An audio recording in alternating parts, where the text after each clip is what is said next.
Jonathan Majors exposed heartbreak over being recast in the Marvel Cinematic Universe, with Robert Downey Jr. taking over the role of Doctor Doom in Avengers Doomsday after Majors was dropped following his conviction for reckless assault and harassment. Oh, well.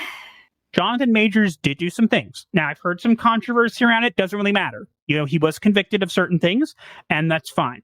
I think the biggest problem we have to recognize, though, is that whether or not he had gotten convicted for assault or whatever, they had a problem with this character because they didn't make him seem compelling. They didn't make him seem threatening. They made him seem like a pushover. And because of that, it was really hard for anybody to take him seriously. I know I've talked with you about this, honey, that I always said at the end... the end of Endgame was when they should have introduced Kang, because they messed with the timeline, and Kang the Conqueror, a time-traveling conqueror, hates it when people screw with the timeline. So bringing him in as the end credits scene and making it and setting it up that he's going to be the next bad guy would have made the most sense. But no, of course they're not going to do that, because that would have been smart and competent and would have required good writing. Yeah, and would have also made people maybe potentially still be engaged in the MCU. I think that what they've been putting out lately has been not very good. It's all been crap. Part of me feels bad for Jonathan Majors. Regardless, I think that his response to that reporter was actually quite respectful.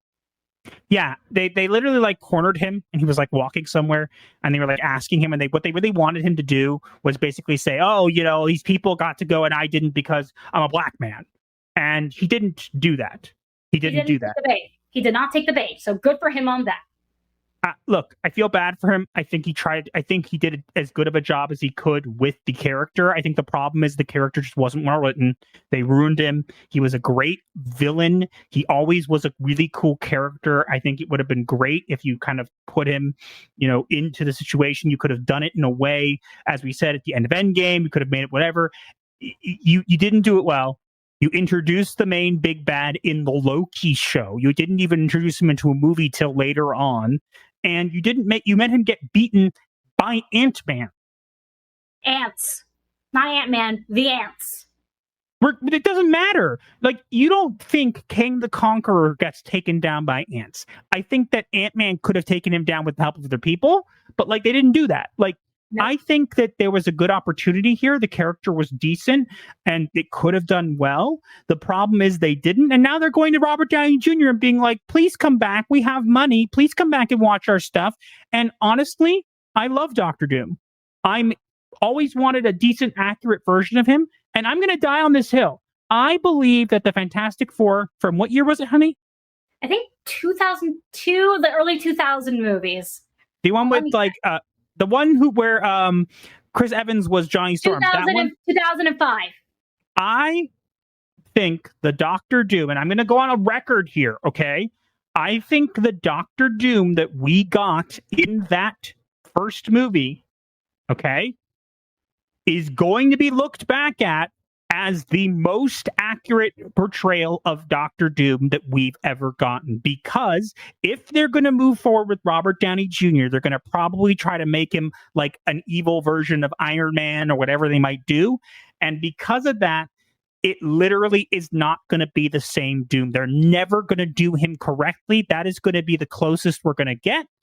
I'm going to interject and say it's going to be the most accurate Fantastic Four in general that we'll ever get. I always thought that was the perfect casting for Reed Richards, and I will die on that hill. Look, there was a lot of problems with the movie, and the second one was terrible. I will say that the second Fantastic Four movie, The Rise of the Silver Surfer, was actually pretty good for one reason and one reason only. The Stan Lee cameo. So Stan Lee cameoed in the second Fantastic Four Rise of the Silver Surfer, but he cameoed in the way that he actually cameoed in the comics, because in the comics, when they had the wedding of Sue and Reed Richards, they had a panel or two where I believe Stan Lee and I believe it was Jack Kirby. I don't know if it was for sure. It was Jack Kirby, I think. They were both trying to get in to the Fantastic Four's wedding, and they were turned away, and they were like, "Do you know who we are? We're whatever." And literally, they replayed that pretty much the exact same way in the beginning of Fantastic Four: Rise of the Silver Surfer. Literally turned Stan away from the wedding, saying he wasn't on the list. But I'm Stan Lee. Sorry, sir, you're not on the list. Exactly. And that's literally what happened in the comics. So as I said, I will die on the hill of not only that being the most accurate portrayal of Doctor Doom that we're going to get, but I will also die on the hill of saying that was the best Stan Lee cameo that we will ever get, because it was the most comic accurate. And it was something that when I saw it, I smiled.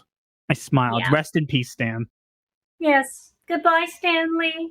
But yeah, we'll have to wait and see how this thing goes with Robert Downey Jr. I think that's going for broke. Yeah. How much did they pay him, dude? Do you think? A lot of money. A lot. Do they even have that money? They got it from somewhere. True. They are owned by Disney. Invitation, sir. I should be on that list. Name? Stan Lee. Yeah, nice try, buddy. No, Nice try. really, Nice I'm try. Stan Yeah. Lee.